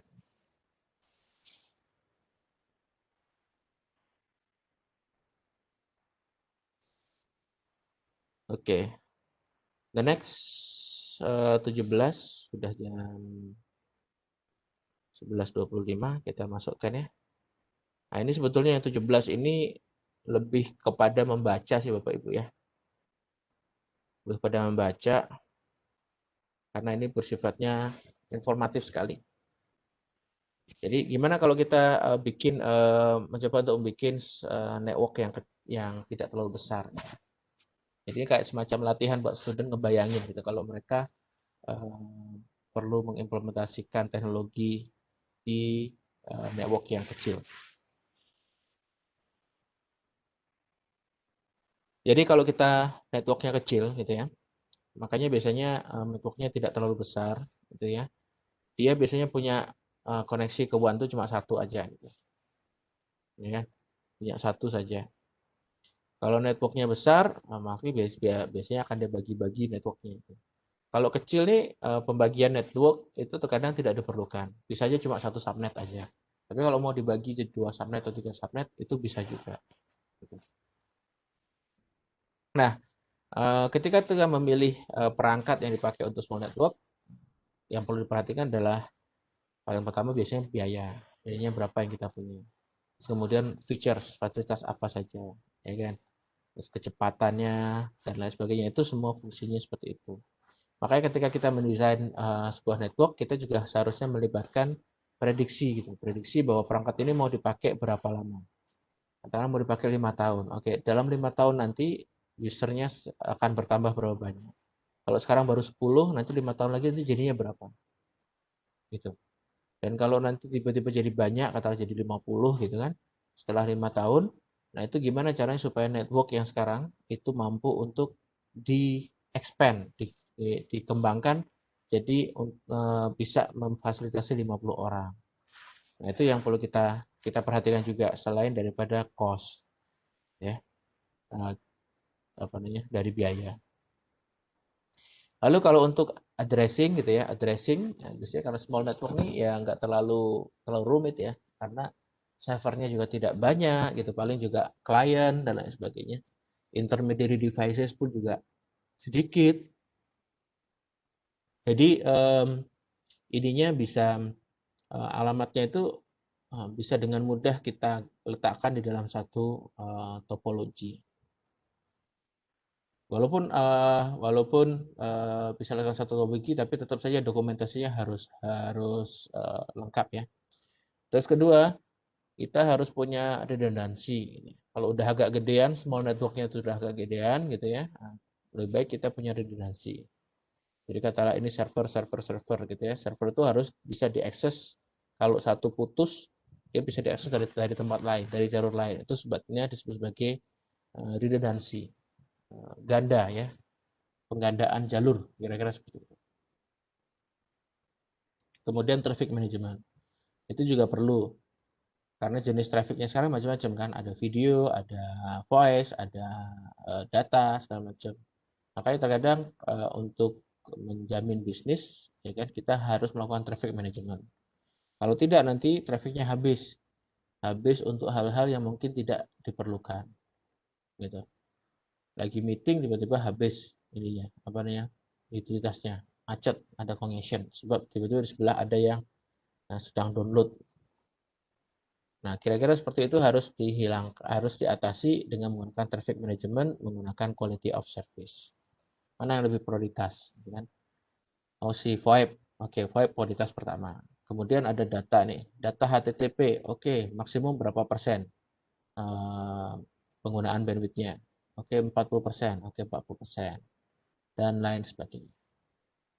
Nah, untuk aplikasi gitu ya, aplikasi dalam perusahaan kecil itu ya biasanya yang tadi disebut itu mulai dari HTTP, server, email server, DNS server, DHCP kalau kita perlu ya, DNS, kemudian SSH. Jadi ini protokol-protokol yang biasanya ada di network yang paling kecil, ya kan? Kecuali kalau kita meletakkan web servernya di luar, gitu kan? Ya itu berarti bukan kita yang ngurusin, gitu. Atau kita mau meletakkannya kalau DHCP kan berarti di dalam, gitu. Nah ini yang atau mail server. Kalau mail servernya kita pakai yang di luar ya sudah, yang di luar saja. Berarti kita tidak perlu mengurus mail server. Tapi kalau kita mau mengurusi sendiri, ya berarti itu harus disediakan. Oke. Dan sekarang kita punya yang namanya video dan applications dan voice applications. Nah ini kita perlu memikirkan lagi gitu ya masalah quality of service. Dan tentu saja device ya, perangkat. Perangkat apa saja yang terhubung untuk voice dan video. Makanya kan sekarang ruang rapat ada TV besar gitu kan.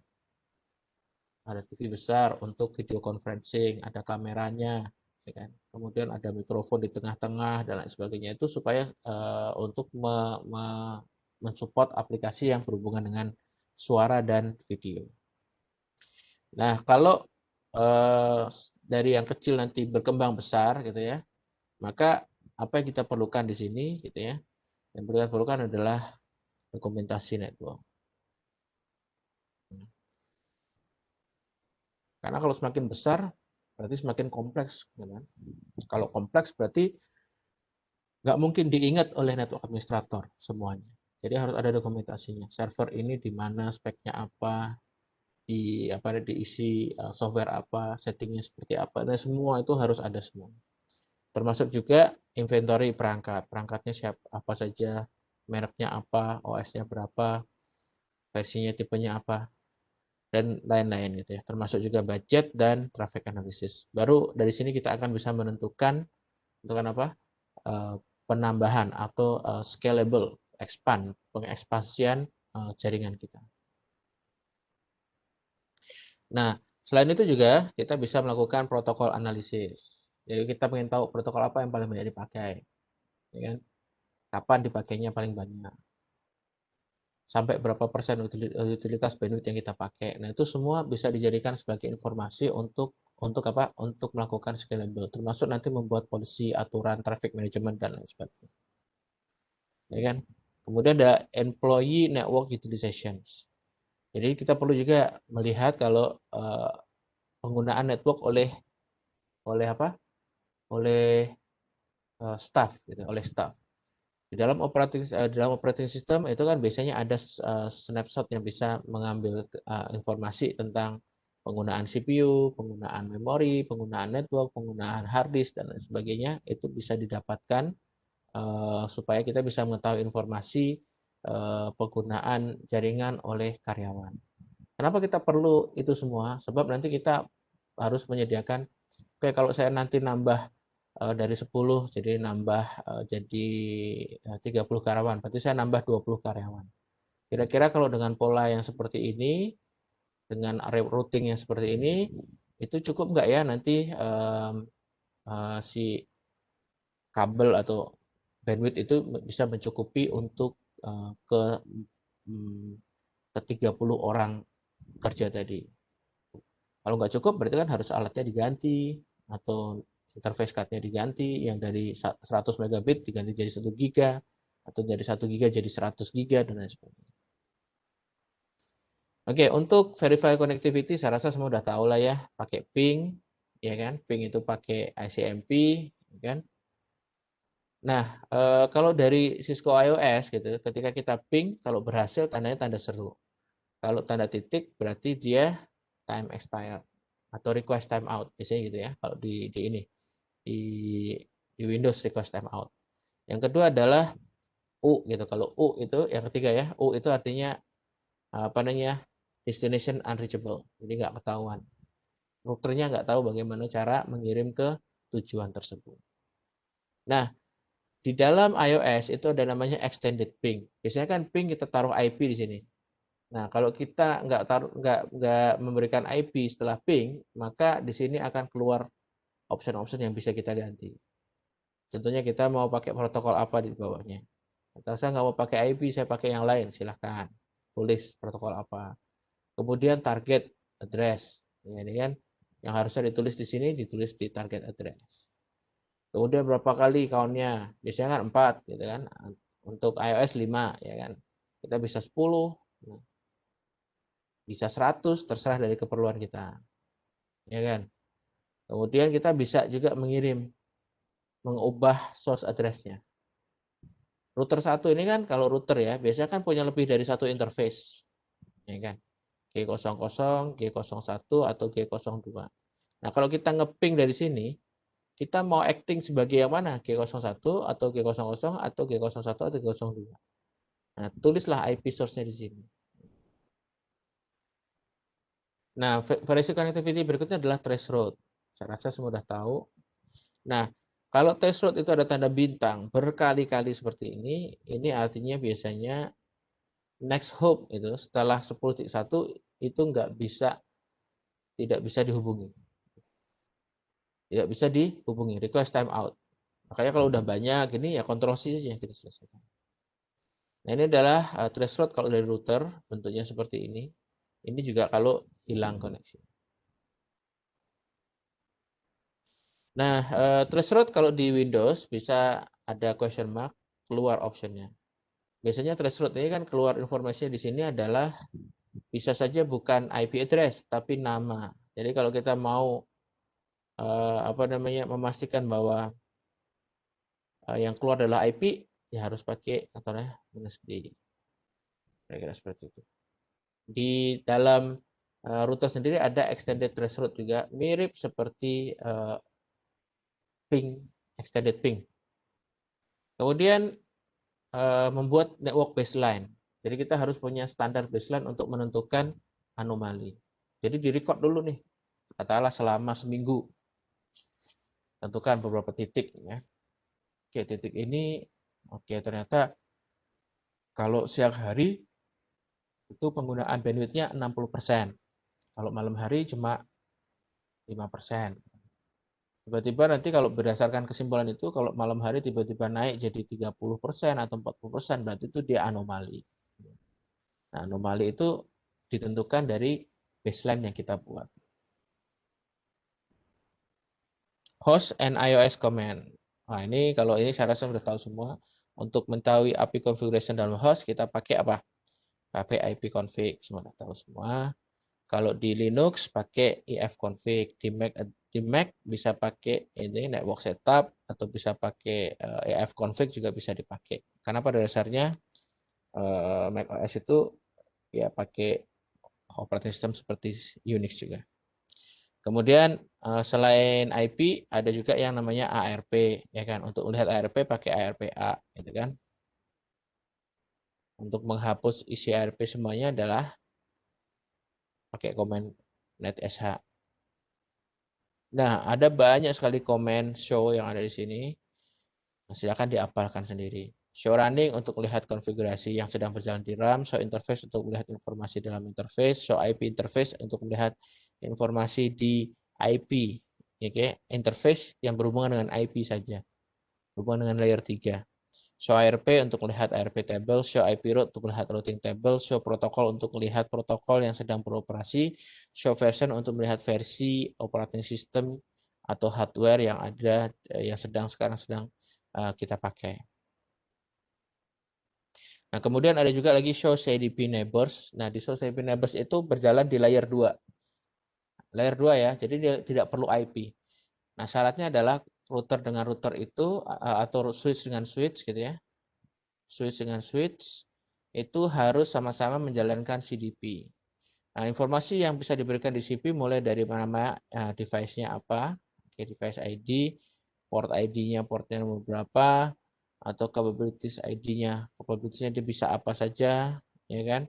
Kemudian platformnya apa saja yang dipakai, gitu ya. Nah, platformnya dia WSC berapa, ya kan? Itu yang bisa dilakukan di show CDP. Nah, ini komennya adalah show CDP saja ya, show CDP neighbors. Kalau kita tambahkan detail, nanti kita bisa melihat IP address. alamat IP-nya si tetangga kita. Senang ya, tapi untuk security itu jadi masalah.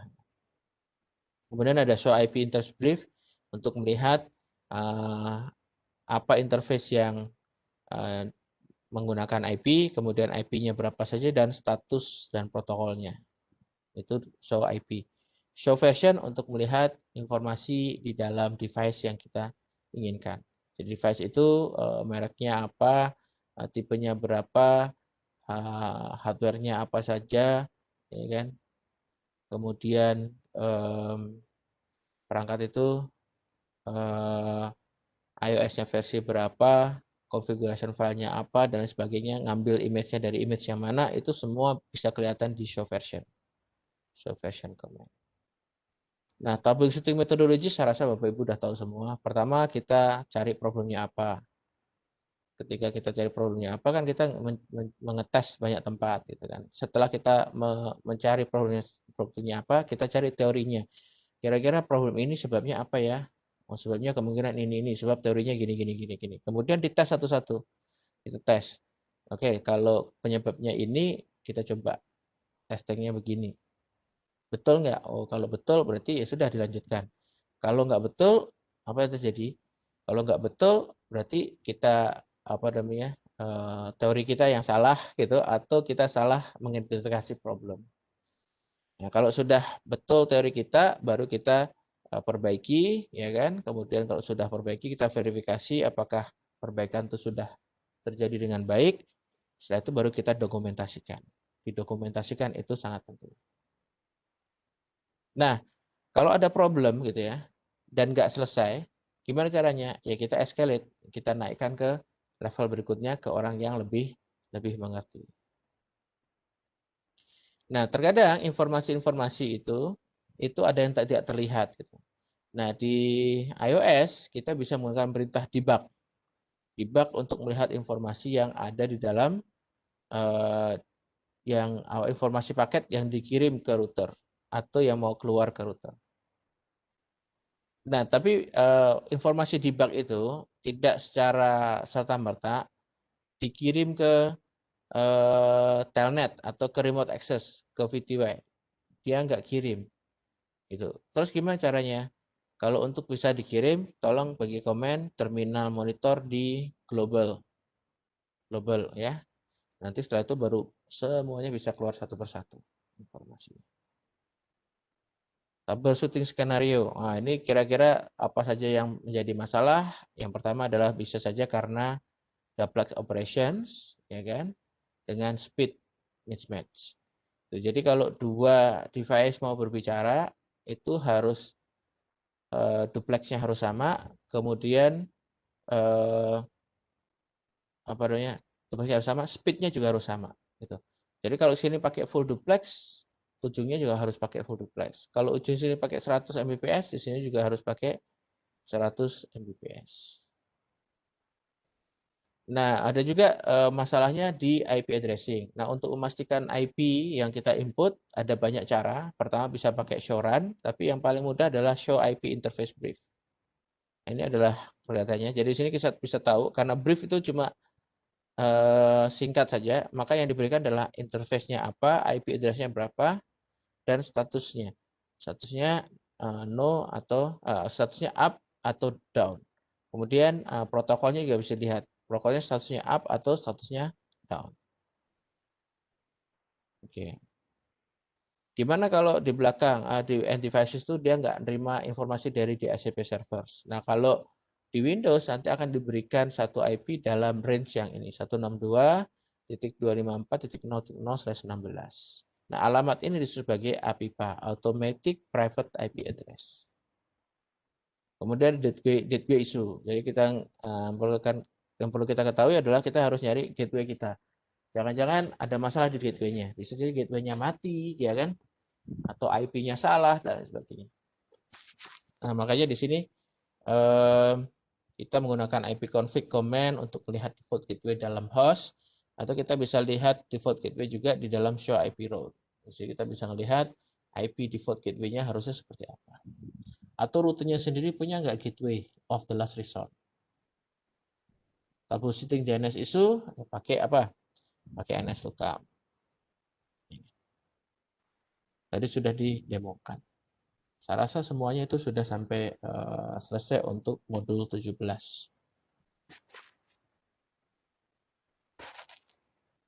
Mungkin, minta maaf cepat banget ya.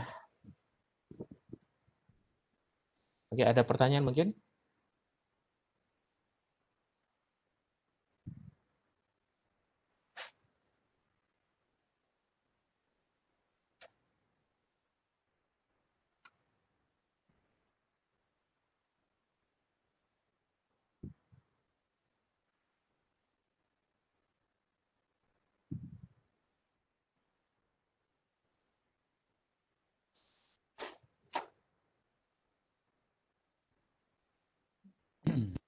Kalau tidak ada, saya kembalikan Pak Vidi ya.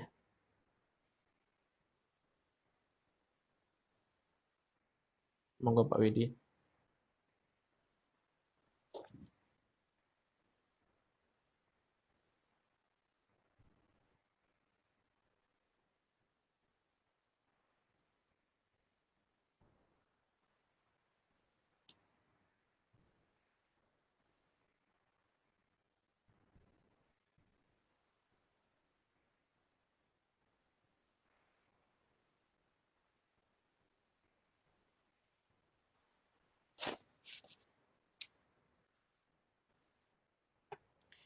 Videonya semua sudah selesai Pak ya, Bapak Ibu sekalian? Sudah Pak, sudah Pak.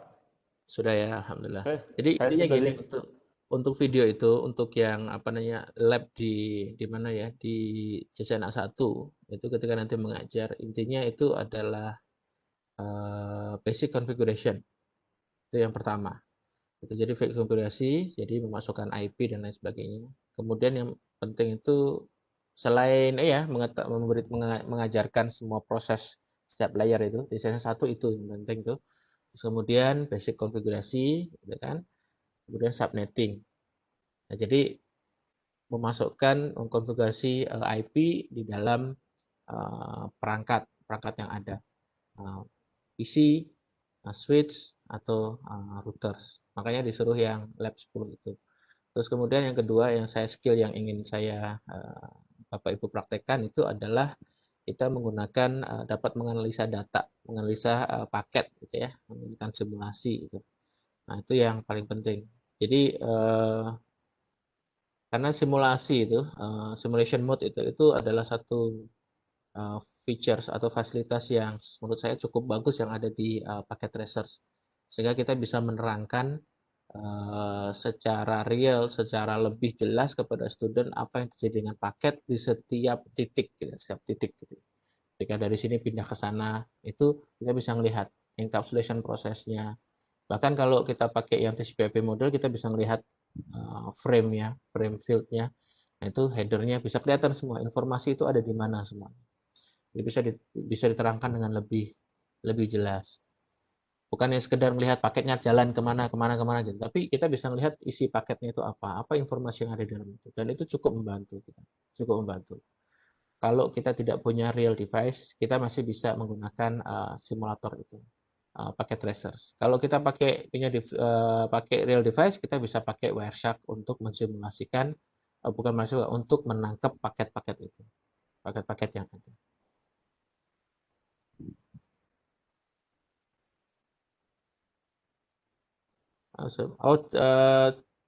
Bu Iva ya, tidak ada perbedaan Bu. Jadi kalau apa yang kita lakukan di paket tracers atau di PT itu, PT itu, kalau Indonesia kadang nyebutnya CPT ya, Cisco Packet Tracers. Tapi kalau secara internasionally apa namanya semua instruktur nyebutnya PT, instructor packet tracers. Ya, apa yang ada di packet tracer itu bisa ditulis, bisa dilakukan di real device. Gitu. Tapi tidak semua yang bisa dilakukan di real device bisa dilakukan di packet tracers. Jadi hanya ada komen-komen tertentu yang memang tidak bisa dilakukan gitu ya. Terutama komen-komen yang tidak masuk dalam spesifikasi CCNA. Gitu. Itu tidak bisa dilakukan di packet tracers. Jadi kalau Bapak Ibu mau belajar untuk CCNP, ya jangan pakai packet tracers gitu karena tidak memenuhi kriteria untuk packet tracer. Kira-kira begitu Bu Iva mungkin. Ya tinggal nyari. Ada perangkat Bu Iva di sekolah, di mana di kampus atau di sekolahnya?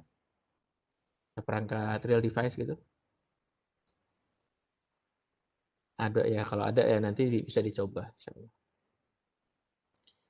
Cuma perlu waktu ya, perlu waktu harus ke tempat device dan sebagainya. Tapi memang yang penting sebenarnya kalau kita tidak punya cukup perangkat gitu ya, paling tidak bisa diatur dengan waktu student itu bergantian, atau kita pilih beberapa lab gitu ya, beberapa lab saja, nggak semua lab gitu ya, yang dipraktekkan dengan real device. Yang penting student tuh pernah mengalami megang bendanya, megang barangnya, atau kan nyolokin kabel konsol gitu kan. Jangan kepikiran nanti ketika mereka pergi ke tempat kerja itu kalau mau konfigurasi router itu dipencet routernya, diklik routernya, ya kan nggak bisa. Gitu. Nah itu yang paling penting. Terus kemudian ada hal-hal yang memang dipakai tracer itu ideal ya. Jadi ada hal yang dipakai tracer bisa gitu, di real device nggak bisa. Itu sering terjadi hal-hal seperti itu. Di device nggak bisa. Nah itu seperti masalah koneksi kabel, terus mungkin ada masalah-masalah lain yang memang sifatnya sifat yang sangat spesifik sekali. Oke, ada lagi pertanyaan? Halo Pak Di real Vivi. device itu sering blue screen ya Pak ya kalau kita lagi ngonfig pakai serial to USB itu Pak. Saya kok sering ngalamin seperti itu Pak. Serial to USB. Iya, konsol. Pakai real device. Pakai real Iya, device. real device. Iya betul. Itu Saya kadang kalau kita lagi ngonfig terus atau suka blue screen sendiri. itu bukan masalah ininya Pak, routernya, itu biasanya operating sistemnya kali Pak. Itu Ada beberapa masalah. PC Pak seperti itu Pak. Oh ya. Iya. Coba Nggak tahu barangkali diganti ada yang ininya pernah Pak. ngalamin nggak seperti itu? Kalau diganti merek lain yang USB converternya itu, Belum itu pernah coba. itu pakai USB converter kan ya, dari USB ke Iya betul.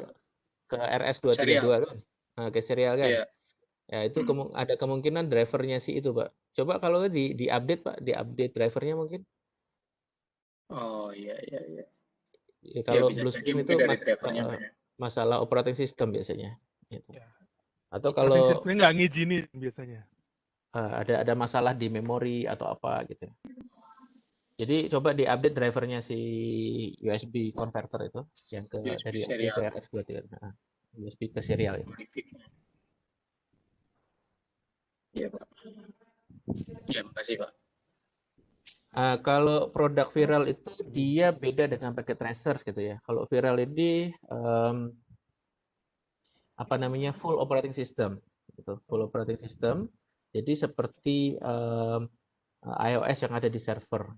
Cuma dia tidak diletakkan di server tapi diletakkan di dalam virtual environment. Nah, sehingga kita bisa mengkonfigurasi sesuai dengan virtual environment tersebut.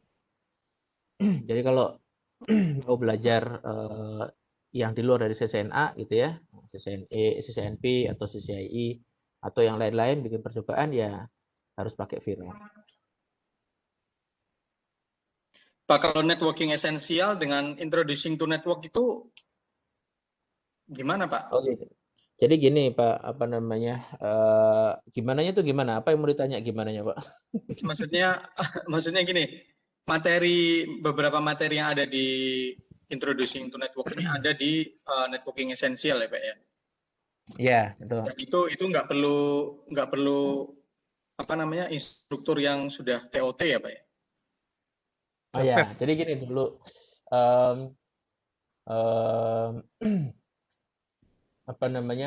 dulu yang sistem netaketnya lama itu ada tiga bagian kursusnya itu dibagi jadi 3 bagian. Ada yang namanya exploratory, terus kemudian ada foundational, yang terakhir adalah career ready. Gitu. Nah, CCNA itu masuk di career ready sini. Gitu. Nah, tapi ada orang yang mungkin gitu belum berminat atau pengen tahu kira-kira CCNA itu belajar apa sih gitu. Makanya dibuat untuk kayak semacam promo gitu atau semacam pengenalan, dibuatlah di sini Introduction to Network ya kan. Introduction to Network. Jadi kalau introduction itu maka kita lihat di sini materinya sangat light sekali ya, sangat ringan gitu ya. Sangat ringan sekali. Dan itu tidak perlu TOT. Jadi untuk exploratory dengan foundational, instruktur yang baru di-assign gitu, dibuat account terus dikasih apa namanya privilege instruktur, otomatis dia bisa buka exploratory dengan foundational. Gitu. Tapi saat ini ya, nah foundational yang di sini adalah network esensial ya kan. Networking esensial. Nah, ini foundational itu kalau orang setelah ikut introduction to network, oh kayaknya saya tertarik dengan itu. Ada nggak lagi materi yang berikutnya ya, gitu kan? Nah, bisa dikasih ke sini, gitu. Nah, NE ini apa namanya? Materinya sebagian kecil itu sebagian besar adalah sebagian itu ada di CCNA 1 di ITM, gitu. Nah, itu sebagian ada di situ. Nah, ini exploratory dengan foundational ini apa namanya tidak ada hubungannya dengan maksudnya tidak align atau tidak terkait dengan sertifikasi. Nah, kalau career ready ini terkait dengan sertifikasi.